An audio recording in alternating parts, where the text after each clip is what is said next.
All right. Hi everyone. Um, so today I'm just going to try to solve some woodpecker puzzles on Lichess.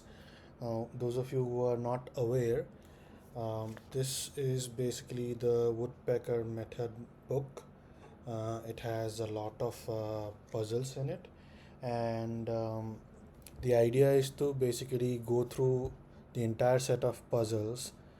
Um, you know Repeatedly so that you basically start recognizing the patterns that are coming up, and later on, if in somewhat of a similar situation you come up with the same, you basically encounter the same pattern, you will be able to recognize it and you'll be able to basically do well over the board.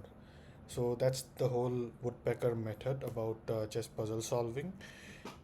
So what I'm basically trying to do here is that so Lichess has some studies where many of these puzzles are actually already set up, and you can just find those from Google search. And I just opened up one of these. Um, so I'll just basically try to solve some of these puzzles here. Now, in this particular puzzle, basically I can see already that the knight and the bishop from black is actually covering these two squares, so the king cannot really come up towards, basically go towards the right. um, and I have this rook captures pawn check, and the king must capture it back, and then I have another rook coming in delivering a checkmate, so that actually should do the trick. Let's see if that works. All right. Okay, so that actually worked. It was not that difficult, and it was a forced checkmate. All right, we can move on to the next chapter.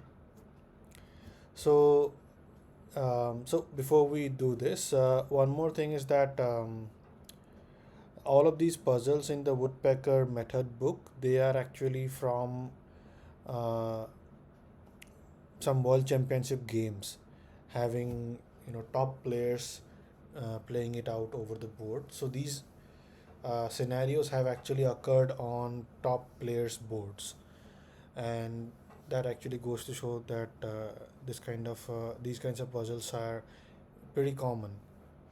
All right, so let's go to the next one.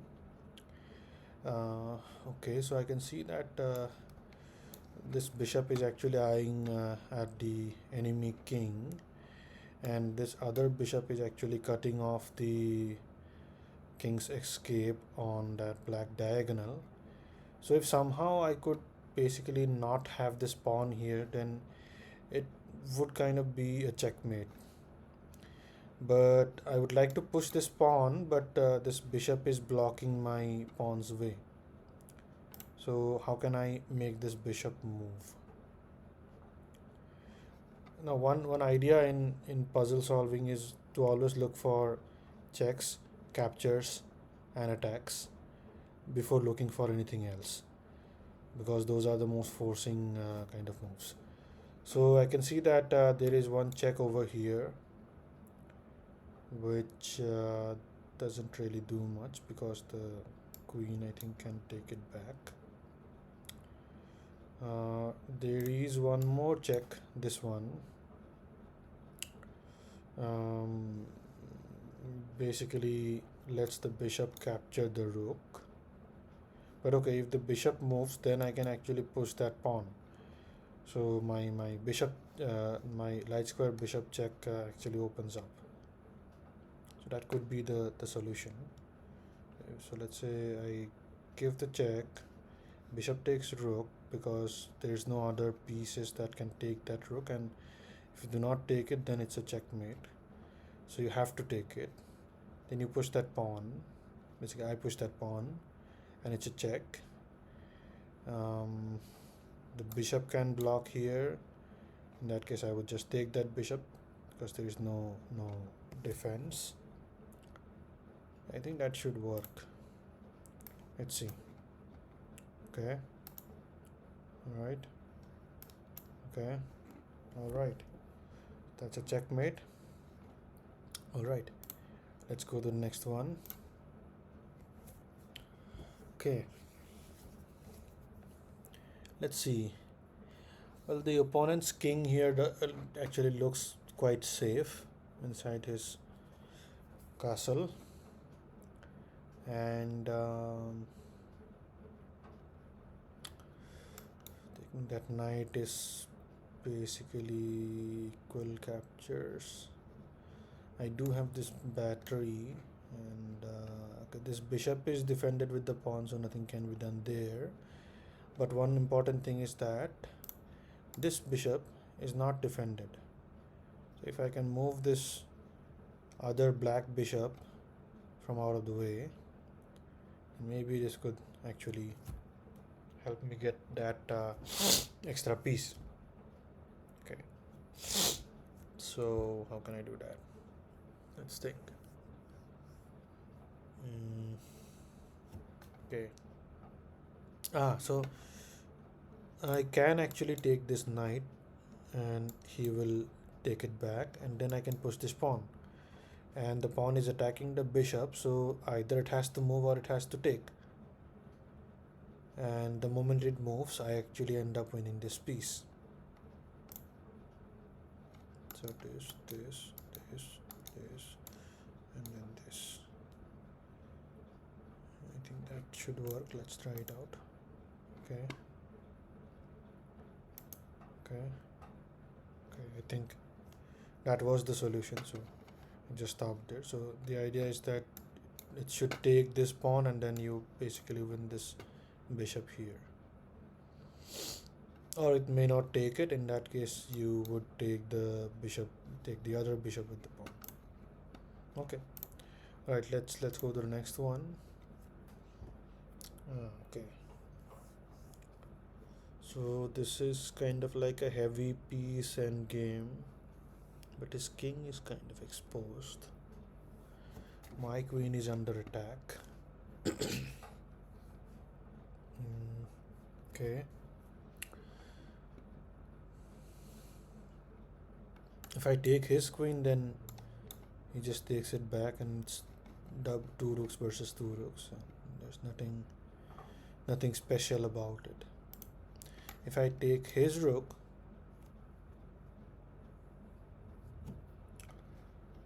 and he cannot take it with the queen, because in that case I just take his queen, and I have wait, do I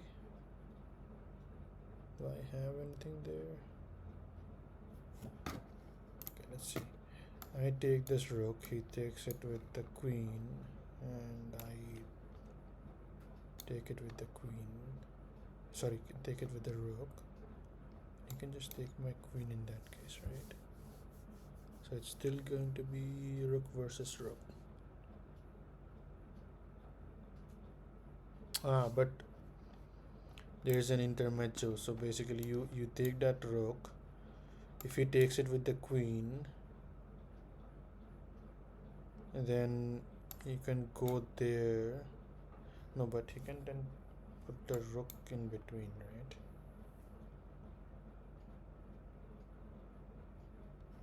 Okay.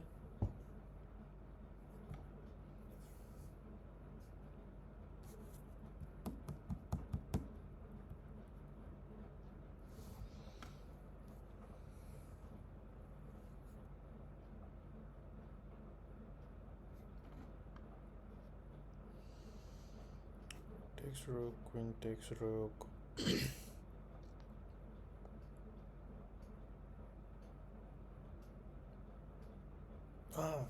Yeah, so you can take that. No, that doesn't work. Let's see.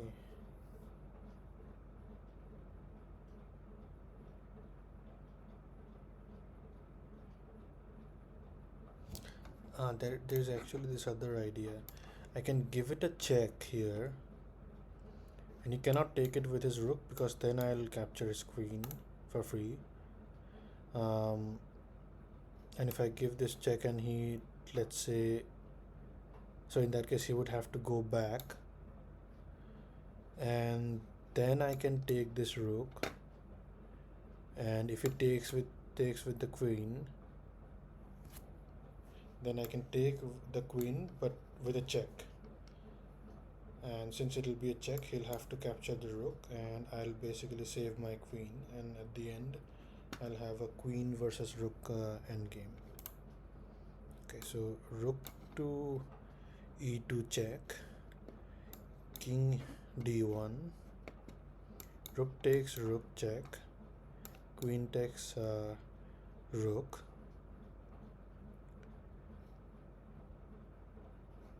and rook takes queen, check again, king takes rook, and then I just move my queen. I think that should be, yeah. Okay, he just gives up. I mean, I should be able to just take that with a check. He takes with the queen, I take, and it's again a check. Okay. No? Wait. What happened here? I can just give him a checkmate here, right? Yeah. Alright.